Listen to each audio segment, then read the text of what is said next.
गेल्या एवढ्या वर्षामध्ये जे काही तुम्ही गिर्यारोहणातनं शिकलाय रादर, तर याचा प्रोफेशनल आणि पर्सनल लाईफ मध्ये कसा उपयोग झाला तुम्हाला? ओके, त्याचेही टप्पे आहेत थोडे ना, की सुरुवातीला जेव्हा मी म्हणजे धंद्यात शिरलो तोपर्यंत गिर्यारोहणात मला एक 5-6 वर्ष झाली होती.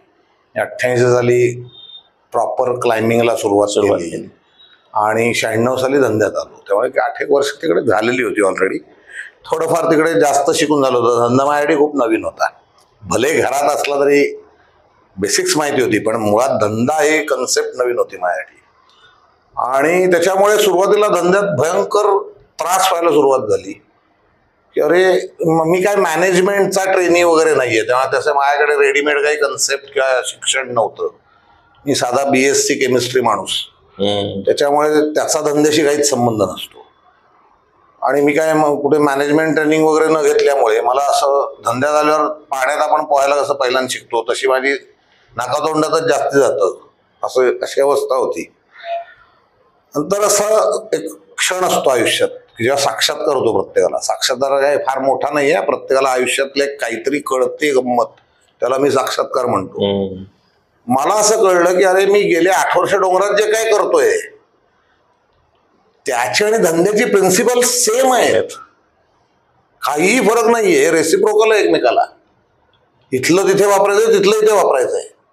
म्हणजे बघ ना, तू कुठच्याही मोहिमेचं जे प्लॅनिंग करतोस आणि तू आता स्वतः एक बिझनेसमॅन आहेस म्हणून मी जास्ती तुला छान सांगू शकतो की तुझं जेव्हा बिझनेसचं पुढचं वर्ष प्लॅन करतोस तू त्यातलं हे बाजूला ठेव की काय म्हणजे इव्हेंट बाजूला ठेव, त्याची जी लॉजिक लाईन आहे ती सेम आहे दुसरीकडे.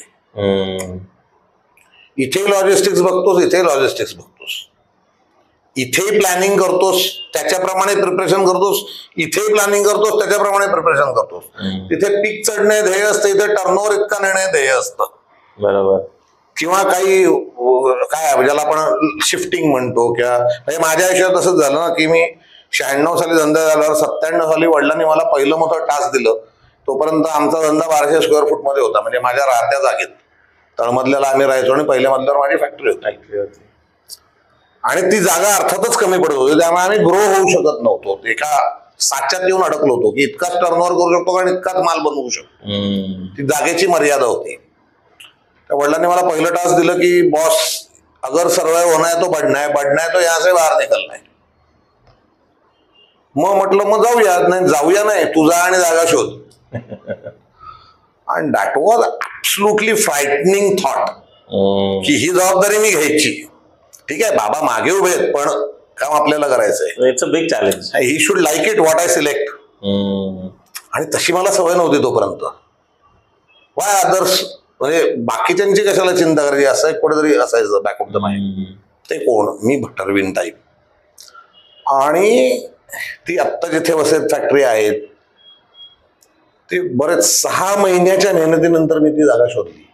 6 महिने मी अक्षरशः आठवड्यातले 5 दिवस लोकेशन हंटिंग म्हणतात आजच्या याच्यात शूटिंगच्या भाषेत, तसं मी लोकेशन हंटिंग करत होतो. मी पार वाड्याला जाऊन जमिनी बघितल्या एकोवारी की एकात फॅक्टरी होईल, एकात रेसिडेन्शियल क्वार्टर्स बांधू टाईप, अशी स्वप्न होती त्या. कारण धंद्यातली काय फारक नव्हती. ते माझ्या वडिलांनी एका क्षणात टिचकी मारली, अरे मुंबई सोडून आता आम्ही कोणी येणार होत का तिकडे? नाही येणार. रोज अपडाऊन करता येतील एवढ्या अंतरात जागा पाहिजे. असं करत करत करत मग त्याला ऍक्सेस पाहिजे, म्हणजे ती मेन रोडवर पाहिजे, एक्सक्लुझिव्हिटी पाहिजे, at the same time separate plot नको, नाही तर सगळंच आपल्याला करायला लागतं. अशा त्या गाळण्या लावत लावत लावत जसं आपण माउंटेनिअरिंगचं एक हे करतो, प्रॉब्लेम सॉल्व्ह करतो, एक प्रॉब्लेम सॉल्व्ह करत I zero down to our current location. आणि ते करताना हाही विचार डोक्यात होता की पुढचे 30 ते 35 वर्ष मला हे काम करायचंय. त्या पिरियड मध्ये इथनं बाहेर जायला नाही लागतं काम आम्हाला जागेच्या अडचणीमुळे. पुढची पिढी बघेल त्यांचं काय ते. म्हणजे ती तेवढी फ्युचरिस्टिक ग्रोथ पण त्याच्यात करता आली पाहिजे. तेवढी ऍडिशनल जागा पाहिजे जी मी आज नाही वापरणार, मे बी 10 वर्षांनी वापरत असेल. की जे मी केलं नंतर. मी गेलो त्या माझ्याकडे फक्त 5,500 फूट जागा होती. आज आम्ही 14,000 फुटात ऑपरेट करतो. जागा तीच आहे. मग वरचा मधला बांधला, मग त्याचे माळे ते स्टोरेज करता वगैरे असं करत करत वाढवलं, ते वाढवत गेलो. पण ह्याचा बेस तेव्हाच तयार करायला लागला होता 97 साली. की मलाही माहिती नव्हतं मी 2023 साली कुठे असणार आहे. पण मी तिथे असू शकेन या जसं मी शिखरावर जाईन या कल्पनेने आपण अख्खी एक्सपिडिशन बांधत नेतो, तसं ते मी तिथे बांधत नेलं. आणि तेच एक्सपिडिशन मध्ये धंद्यात काय, या क्षणी तुला कमिटमेंट दिली, माल आज संध्याकाळी निघेल, तसं या कॅम्पला मला आज पोचायचं, मग त्यासाठी काय काय करायला लागणार त्याचं प्लॅनिंग करून ते तिकडे जाऊन एक्झिक्यूट करणं. हे मी धंद्यात शिकलो की शब्दाला किंमत आहे आपल्या. त्याच्यात आपण धंद्यात तग धरली इतके वर्ष आपल्या कुटुंबाने. मी पर्सनल नाही, मी तिसरी पिढी आहे. मग डोंगरात पण जेव्हा पोर्टरना मी सांगतो तुम्हाला तिसऱ्या दिवशी परत पाठवीन बेस कॅम्पला, मला 3 दिवसात काय वाटलं करून बेस कॅम्पला पोहोचलं पाहिजे यार. आणि तेही ते सुखाने आले पाहिजेत 3 दिवस. ओढा काढणं होता आम्हाला, नाही तर ते दुसऱ्या दिवसात तर येणार नाहीत पुढे. हे सगळ्याचं जे मॅनेजमेंट आहे हे स्किल मी धंद्यात शिकलो. पण जे धंद्यात डिसिजन मेकिंग लागतं ते मी माउंटेनिअरिंग मध्ये शिकलो, कारण तिथे स्पॉट डिसिजन घ्यायचा असतो. ऍब्सोल्युटली. हा पडतंय मला वाचायचं याच्यापासनं, त्या क्षणी कृती करायची असते. विचार करायला तिकडे वेळ नसतो, पण तुझी कृती योग्य व्हावी लागते, नाही तर तू मरतोस. ही ताकद धंद्यात. निर्णय काही काही वेळेला असे इमिजिएट घ्यायला लागतात, फार स्कोप नसतो आजूबाजूला जायला काही विचार करायला, लगेच डिसिजन द्यायचा असतो. ती ताकद मला इकडे कामी येते, ही ताकद तिकडे कामी येते. आणि हे ना तेव्हा हे दोन्ही लर्निंग प्रचंड स्टीप होते, कारण मी दुसरीकडे शिकत होतो. आज दुसरीकडे इतकी वर्ष गेल्यानंतर मी सांगू शकतो की yes, it definitely help each other. हे दोन्ही आता माझ्या वेगळे नाही मी मानत, हे मी एकच मानतो. गिर्यारोहण हा माझ्या धंद्याचा भाग आहे, माझा धंदा माझ्या गिर्यारोहणाचा एक्सटेंडेड भाग आहे, असं मी मानून दोन्ही कामं करतो. मला माझा प्रत्येक वेंडर आणि कस्टमर हा प्रश्न विचारतो, 1.5 महिना आप उधर क्यों जाते हो? त्याला मी एक सांगतो की आप सालभर खुश रहो इसके लिए, बस. बाकी त्यांना काही सांगण्याचा अर्थ नसतो. पण हे खरंच आहे, त्याच्यामुळेच मी अचीव्ह करू शकतो असं मला वाटतं की जबाबदाऱ्या डेलिगेट करणं.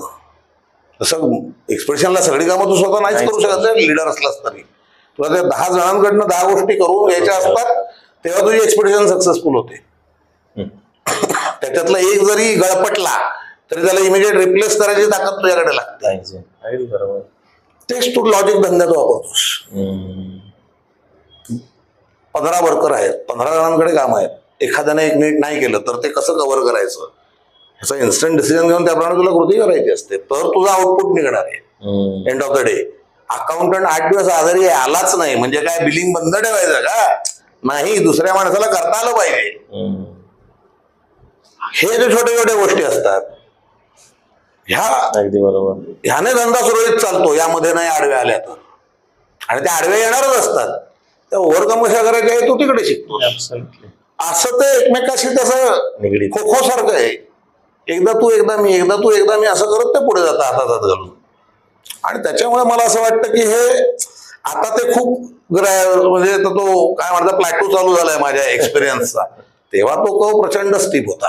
आणि सुरुवातीची 5 वर्ष अक्षरशः तोंडाला फेस यायचा दोन्ही मॅनेज करताना.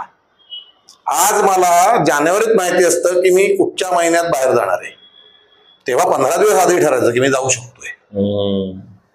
कारण दुसरीकडे माझी कमांड नव्हती. आज माझी दुसरीकडे कमांड आहे. आणि it came with the experience for so many years doing that again and again and again. ते दिसताना खूप रिपिटेटिव्ह दिसतं, पण ते तेवढं नसतं. जशी डोंगरात रोज वेगळी चॅलेंजेस असतात तशी धंद्यात पण रोज वेगळी चॅलेंजेस असतात. रादर मी रुटीन चॅलेंज बघतच नाही, ते मी ढकलून मोकळा होतो, तू सोडव, हे 10 वेळा केलंय आपण. नवीन काय असेल तर मला बोलव, सांगा. सेम जे डोंगराचं लॉजिक आहे तेच इकडे. That is how everyone learn. That is how we all do, we should do. पण हे सगळं करत असताना तुम्ही आजच्या पिढीला किंवा आजच्या गिर्यारोहकांना काय मेसेज द्याल? कारण काय आहे, आजच्या पिढीला काही शिकवणं हे माझ्या कुवतीच्या बाहेरचं आहे. नाही, कारण 2 गोष्टी आहेत. एक तर त्यांना माझ्यापेक्षा खूप जास्त गोष्टी माहिती आहेत. दुसरी गोष्ट अशी की आपण कधी रिइन्व्हेंटिंग द व्हील करत नाही. त्यातनंच मानवाची प्रगती झाली आहे ना. आतापर्यंत जे काही इव्होल्युशन झालंय ते त्यातनंच झालेलं आहे. अगदी बरोबर. काही 1000 वर्षापूर्वी कोणतरी ओणका गडगडत गेला, त्यातनं चाक शोधलं. आज आपण चाक हे गृहीत धरतो वापरायला, आणि त्याचा आपण किती प्रकारे वापर करतो ते बघ. त्यामुळे आणि हे आजचीच पिढी करते ना, त्यांना मी काय सांगणार चाकाबद्दल, काहीच नाही. पण गंमत अशी आहे की त्यांना शेअर करायला मला आवडेल की त्याच गोष्टी त्यांनी परत करू नये त्याच्यासाठी, त्याच चुका, की बाबा तुमची क्षमता वाढवा. क्षमता वाढवायचा अर्थ काय किंगकॉंग व्हा असा होत नाही, ते शक्य नाही प्रत्येकाला शारीरिक दृष्ट्या तेवढं होणं. पण एक ठराविक लेवलपर्यंत तुमची क्षमता असलीच पाहिजे, तर तुम्हाला गिर्यारोहण सोपं जातं. मेंटल कपॅसिटी शक्य तेवढी वाढवा. डिसिजन मेकिंग पॉवर तुमच्यात म्हणजे इन्कल्केट करायचा रोज प्रयत्न करत राहा. आणि रोज तेच ही भावना डोक्यातनं काढून टाका. कारण एक्सपर्टीज येण्याकरता तीच गोष्ट 500 वेळा उत्तम प्रकारे करणं आवश्यक असतं. एकदा आली म्हणजे तू एक्सपर्ट होत नाहीस, तुला ती कळली एवढाच त्याचा अर्थ होतो. कदाचित त्याच्यात नशिबाचाही भाग असू शकतो. एकदाच आल्यानंतर तुला कळलेलंच नसतं, आपोआप चांगलं होऊन जातं. ते तू प्रयत्नपूर्वक सातत्याने 500 वेळा चांगलं करणं म्हणजे तू त्याचा तज्ज्ञ होणं. अरे छोटं उदाहरण देतो मी. माझा इंग्रजीशी काही जन्मापासून संबंध नाही. मी टिपिकल मराठमोळा माणूस आहे. मी हिमालयन जर्नलचा एडिटर होईन हे भविष्य जर कोणी 18 वर्षे सांगितलं असतं तर त्या माणसाला मी विना चौकशी येरवड्याला पाठवून दिला असता. खरंच आहे. आणि 95 सालापर्यंत मला स्वप्नात सुद्धा वाटलं नव्हतं की मी हिमालयन जर्नलचं काम करीन. एडिटर वगैरे तर सोडच, काम करीन. मी हरकाम्या म्हणून हिमालयन जर्नलमध्ये कामाला लागलोय. बरं, फुकटचं काम आहे. कामाला लागलोय हा शब्द चुकीचा आहे, ते व्हॉलंटरीज आहे सगळं. मग आधी साधा प्रूफरीडर होतो, मग त्याचा असिस्टंट एडिटर झालो, आणि शेवटची 3 वर्ष मी त्याचा चीफ एडिटर होतो. आणि मग हे आता माझ्या वेळेच्या याच्यात बसत नाही म्हणून मी ते काम हँडओव्हर करून मोकळा झालो, बांधला झालो. पण वयाची 18 वर्ष मी त्या कामासाठी दिली. मी किती सूर्यवंशी आहे तुला माहितीये. मी त्या काळी जेव्हा जर्नलचं काम सुरू केलं त्या काळी मी 11 वाजता उठायचो, कारण मी पहाटे झोपायचो. माझं वाचन खूप होतं, ते मी सगळं रात्री करायचो. पहाटे वाचून झोपायचो, मग 11 वाजता उठायचो जर्नलच्या कामासाठी. आता ज्याला मुंबईतले अंतर माहिती आहेत, मी बोरिवलीहून माझ्या राहत्या घरापासून हरीश कापडेच्या राहत्या घरी म्हणजे पेडर रोडला जसलोक हॉस्पिटल पाशी सकाळी 8:30 वाजता ज्या घराची बेल वाजवलेली असायची, एकही दिवस न चुकता. आधी पोहोचलो तर मी बाहेर थांबून राहिलो 8:30 वाजेपर्यंत, कारण तो एक आदरयुक्त त्याचा दबदबा होता. बरोबर. आणि असं मी 5 वर्ष केलं, आठवड्यातले 2 दिवस. So it is a great thing. पण हे मला करावंसं वाटलं याचं कारण गिर्यारोहण आणि त्याच्यावरती आधारलेलं हिमालयन जर्नल. आणि ते काहीतरी ग्रेट आहे एवढंच मला कळत होतं. किती ग्रेट आहे खूप नंतर कळलं, पण ते करावं असं वाटलं पाहिजे. डोंगरात काही म्हणजे तू गिर्यारोहक होऊ नकोस, रॉक क्लाइंबर होऊ नकोस, नुसतं ट्रेकिंग कर, त्याने काही या बेसिक गोष्टीत फरक पडत नाही. मला ते करावंसं वाटणं हे महत्वाचं आहे. अगदी बरोबर. आणि त्याच्यात दुसरा काहीही उद्देश असता कामा नये. का करावंसं वाटतं? काहीही कारण नाही, विनाकारण. मग ते मी वर पोचलो रायगडवर म्हणून काय महाराज भेटायला येणार आहेत का? तर नाही. मी कळसुबाईला गेलो म्हणून मी काय लगेच सर्वोच्च माणूस झालो का महाराष्ट्रातला? नाही. मी एव्हरेस्ट चढलो म्हणजे थोर गिर्यारोहक झालो का? नाही. मला करायचंय म्हणून मी केलं.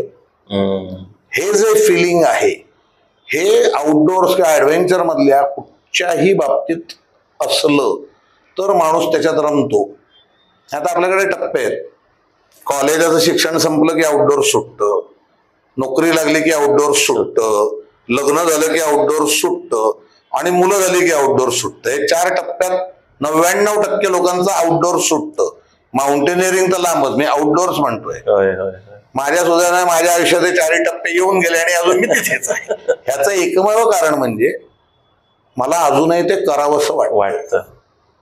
आणि वाटणं म्हणजे नुसतं वाटतं नाही, कळकळीने वाटतं. ते केल्याशिवाय चैन पडत नाही.